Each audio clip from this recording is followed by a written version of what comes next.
Hey guys, welcome to the 11th video of my series on Introduction to Numpy.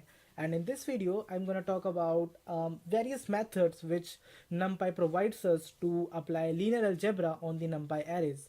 So, while we are discussing linear algebra, the first thing that comes to our mind is the linear set of equations, right? So let's say you have got a linear set of equations like x plus 2y equal to 8, 3x plus 4y equal to 18, and you want to solve it using Numpy. Then how can you solve it?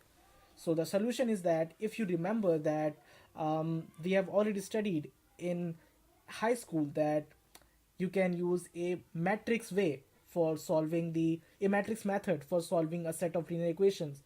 So keeping that in mind, it should be quite easy to accept that NumPy has already done something related to solving the linear equations using the NumPy arrays. So here is the solution. You just import NumPy as NP, and then you have to make a coefficient matrix. A coefficient matrix is nothing but the numerical value which is being multiplied to all these variables here. So here it is 1, here it is 2, 3, 4. So you make a NumPy matrix like 1, 2, 3, 4, and then another array for constants.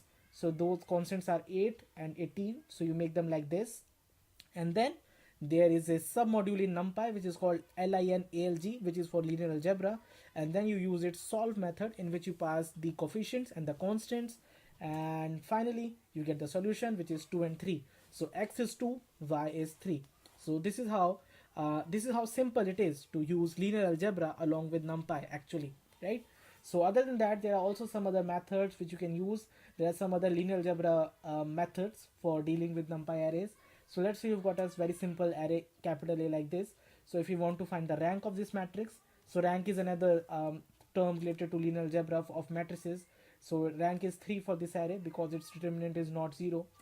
The trace of matrix, which is the sum of diagonal elements, for that we have another function np.trace. If you want to find the determinant of your matrix, then again linear algebra submodule contains a function called det, in which you will get the value of the determinant of your matrix. Similarly, for inverse of matrix, there is another function which will provide you the inverse of your matrix.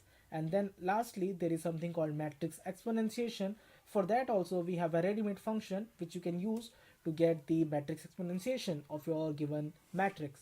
So these are all the different things which you can do using NumPy library with your NumPy arrays. And I hope the concept is clear, and you might be interested in using any of these things for your linear algebra problems. So yeah, that's it from this video, and thanks for watching.